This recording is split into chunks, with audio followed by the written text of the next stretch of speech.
सभी साथियों का स्वागत करता हूं अपने YouTube चैनल सुरेंद्र सिंह बोरा में। साथियों, जैसा कि आप जानते हैं, कल 28 जून 2022 है और उत्तराखंड बीएड ब्रिज कोर्स की माननीय हाई कोर्ट नैनीताल में सुनवाई है। जैसा कि आप जानते हैं, इससे पूर्व जो है कि अप्रैल में सुनवाई हुई थी और उसके बाद जो है कि हमें बता दिया गया था कि एनसीटी ने आपके काउंटर एफिडेविट का जो है कि जवाब दे दिया गया है। उसके बाद जो है हमें लगभग 4 सप्ताह का समय दिया गया था और हमारी सुनवाई जो है 28 जून की रखी गई थी। इसी बीच जो है कि जो भी हमारे को टाइम इसलिए दिया गया था कि जो भी हमारे बिंदु हैं जिनसे हम सेटिस्फाई नहीं हैं, तो हम जो है कि उसका जवाब दे सकते हैं, उसको रिप्लाई कर सकते हैं। तो कुल मिलाकर के एनसीटी ने जो भी बात कही थी वो हमारे फेवर में कही हुई थी और लेकिन हमें जो ऑब्जेक्शन था वो स्टेट से था। तो उस ऑब्जेक्शन का जो पत्र, जो क्वेश्चन हमने क्वेश्चनायर तैयार की थी, जो हमारे पॉइंट थे, जिस तरीके से जो आप सभी लोगों के पॉइंट थे जिनमें हमें आपत्तियां थी कि हमारे साथ क्या क्या इश्यूज़ थे, उन इश्यूज़ को बिंदुवार बना करके हमने जो है कि स्टेट ऑफ उत्तराखंड को भेज दिया गया है। कल की जो सुनवाई है वो काफ़ी महत्वपूर्ण सुनवाई है। देखिए, कल के बारे में मैं कुछ और भी चीज़ें आपको बताना चाहता हूँ। कल जो है कि उत्तराखंड के चीफ जस्टिस विपिन सांघवी जी हैं। विपिन सांघवी जी का शपथ ग्रहण समारोह जो है राजभवन में होगा। तो चीफ जस्टिस सांघवी जो है कि राजभवन देहरादून में शपथ लेंगे। तो कल की कोर्ट लगेगी या नहीं लगेगी ये तो कंफर्म नहीं कह सकता हूँ। जहाँ तक संभावना है कोर्ट लगेगी और कोर्ट में सुनवाई होगी। एडवोकेट से काफ़ी मंत्रणा भी मेरी आज हुई है, उनसे बातचीत हुई टेलीफोन पे। तो मैंने बता दिया है कि आर या पार का होना चाहिए डिसीजन जो भी है।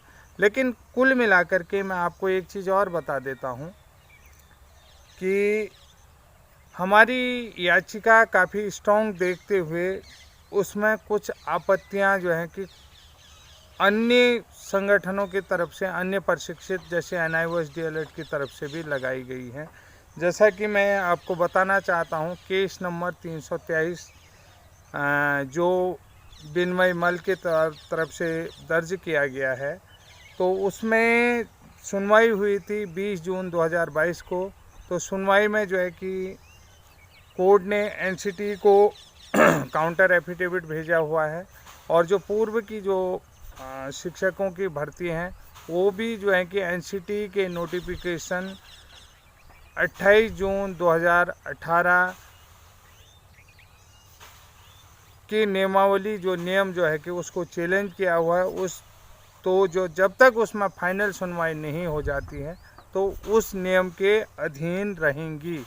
उस नियम को यानी कि चैलेंज कर दिया गया। जो 28/6/2018 का था उस नियम को चैलेंज किया, क्योंकि 28/6/2018 के बाद एनसीटी ने अपनी सेवा नियमावली में कह दिया था कि एक क्वालिफिकेशन बीएड भी है जो कक्षा 1 से 5 तक पढ़ाने के लिए अध्यापक के रूप में नियुक्ति पाने के योग्य हैं। इसमें कोई भी कट ऑफ डेट उनकी तरफ से नहीं दी गई थी। यानी कि कट ऑफ डेट का मतलब होता है कि सेवा नियमावली में कोई कट ऑफ डेट नहीं था। विदाउट कट ऑफ डेट्स के जो है कि उन्होंने कहा कि बीएड भी इनिशियल क्वालिफिकेशन है for being the primary teachers.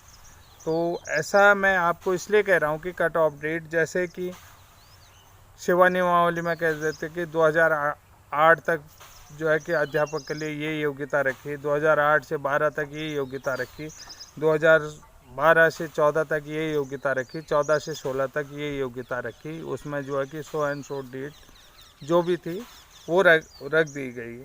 तो इसके अलावा जो है कि राहुल सांघवी जी की जो ओथ लेंगे तो चीफ जस्टिस जो हैं तो उनकी ओथ राजभवन देहरादून में होगी। अब क्या पता कि स्टाफ यहाँ से भी जो है कि देहरादून को जाए, तो इस बारे में मैं कुछ कह नहीं सकता हूँ। लेकिन इसके अलावा जो केस के संबंध में बता रहा हूँ कि जो 20/6/2022 को सुनवाई हुई थी उसकी अगली सुनवाई जो है कि 1 अगस्त को है।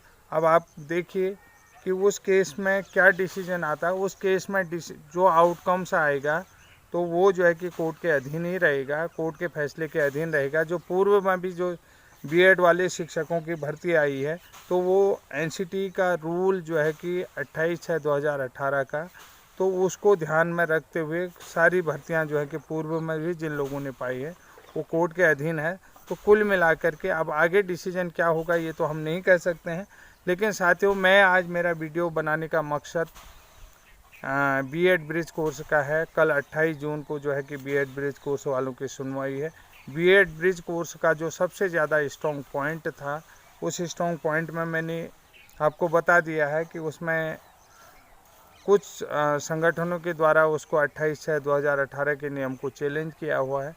देखिए आगे क्या होता है क्या नहीं होता है, क्योंकि इससे पूर्व जो है कि वकील साहब से जो मेरी बात हुई है, तो हमने कहा कि जो एसेंशियल क्वालिफ़िकेशन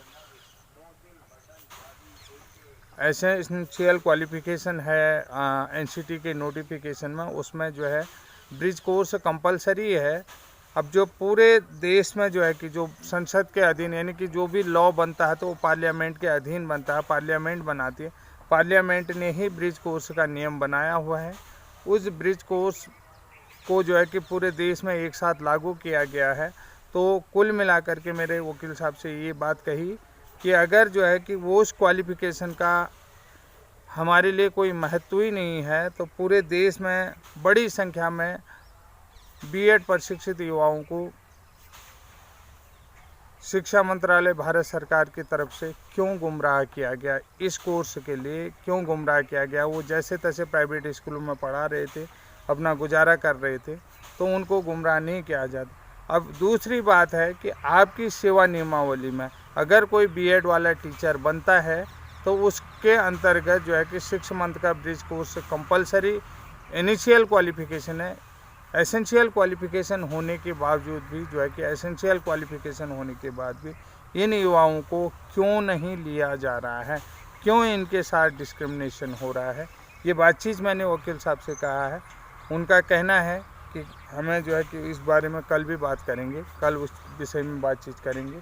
जो एसेंशियल क्वालिफ़िकेशन है, अनिवार्य योग्यता है, क्योंकि इससे पूर्व आपको बता देता हूँ कि बहुत सारे लोग कह रहे थे कि बीएड वाले जब टीचर नियुक्त हो जाएंगे उसके बाद जो है कि 6 महीने का ब्रिज कोर्स करेंगे। लेकिन मेरा कहने का मतलब है, जब अनिवार्य योग्यता, वो 6 मंथ ब्रिज कोर्स अनिवार्य योग्यता है, चाहे वो पहले हो या बाद में हो। जब पार्लियामेंट में जब कानून बना तो सरकार को भी पता था कि जो है कि बहुत सारे लोग जो हैं कि बीएड प्रशिक्षित हैं और प्राइवेट स्कूलों में पढ़ा रहे हैं, तो उनके लिए ये करना कंपलसरी है। गवर्नमेंट भी ये जानती थी, शिक्षा मंत्रालय भारत सरकार जानते थे, विभिन्न बोर्ड के सेक्रेटरी जानते हैं कि ऑल इंडिया स्टेट्स के बोर्ड, एजुकेशन बोर्ड के सेक्रेटरीज इनको जानते थे। तो जितने भी ऑल इंडिया के स्टेट्स हैं उनके एजुकेशन बोर्ड के सेक्रेटरीज हैं, वो सारे लोग जानते थे कि बहुत सारे बीएड वाले जो है कि कॉन्वेंट स्कूलों में, प्राइवेट स्कूलों में, पब्लिक स्कूलों में और निजी सहायता प्राप्त विद्यालयों में पढ़ा रहे हैं। तो उनके लिए ये ट्रेनिंग प्रशिक्षण यानी कि ट्रेनिंग प्रोग्राम बहुत ज़रूरी है, कंपलसरी है। तो इसमें क्यों नहीं जो है कि सरकार ने ध्यान दिया, क्यों इतने लोगों को गुमराह किया, हमारा ये भी क्वेश्चन है। ये हमने स्टेट को भी बोला है, तो ये आज भी हम यहाँ पर बोल रहे हैं। साथियों, आगे हम क्या डिस्कस करेंगे क्या नहीं करेंगे, ये बहुत बड़ी बात है कि बहुत सारे लोग जो है कि इस पॉइंट को समझते हैं कि ये हमारे पॉइंट जो है कि कोई ख़ास नहीं है, लेकिन ये पॉइंट बहुत ख़ास है, महत्वपूर्ण है। उसके बाद मैंने आर्टिकल 254 के विषय में आपको बातचीत की थी। आर्टिकल 254 क्या है, आर्टिकल 254 को देखिए। आर्टिकल 254 के आधार पर ही हम जो है कि अन्य जितनी भी याचिकाएँ हैं उनको चैलेंज करेंगे, अपनी याचिका को डिफेंड करेंगे। तब तक के लिए जय हिंद, जय उत्तराखंड।